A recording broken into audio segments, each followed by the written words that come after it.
मुल्क में बोर खां बचाव जे मंसूबनि लाइ 1,94 अरब रुपया मुख़्तस कया विया आहिनि। 20% वफ़ाक़ी हुकूमत ऐं 10% सूबा, 80% बैनुल अक़वामी माली इदारा इमदाद ऐं कर्ज़ तौर रक़म ॾींदा। वफ़ाक़ी फ्लड कमीशन हिकु वर्किंग पेपर तयारु करे सूबनि ॾांहुं मोकिले छॾियो आहे। बलूचिस्तान लाइ 25 करोड़, सिंध लाइ 10 करोड़, पंजाब ऐं केपी लाइ टोकन रक़म मुख़्तस कई वई आहे। अहम ख़बर आहे, मुल्क में ॿोॾि खां बचाव जे मंसूबनि लाइ 1,94 अरब रुपया मुख़्तस कया विया आहिनि। तफ़सील मालूम कंदासीं आवाज़ न्यूज़ रिपोर्टर शहज़ाद जलवाणी खां। जी शहज़ाद, छा तफ़सील आहिनि, आगाह कजो। जी, मुल्क में ॿोॾि खां बचाव जे मंसूबनि लाइ 1,94 अरब रुपया मुख़्तस कया विया आहिनि।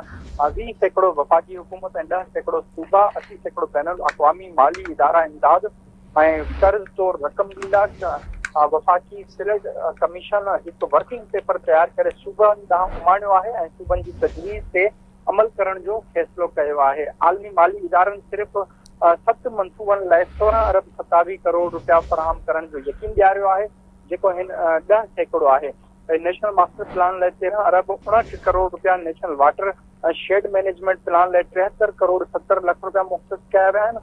Glacier monitoring and research centre लाइ 25 करोड़ रुपया, हाई फ्रीक्वेंसी रेडियो नेटवर्क लाइ 43 करोड़ 70 लख रुपया मुख़्तस कया विया आहिनि ऐं मेट्रोलॉजिकल नेटवर्क ऐं रीजनल सतह जी अॻकथी जे मर्कज़नि जी तामीर लाइ 5 अरब 2 करोड़ रुपया मुख़्तस कया विया आहिनि। बलूचिस्तान लाइ 25 करोड़, सिंध लाइ 10 करोड़ ऐं पंजाब खैबर पख्तूनख्वा टोकन रक़म मुख़्तस कई वई आहे।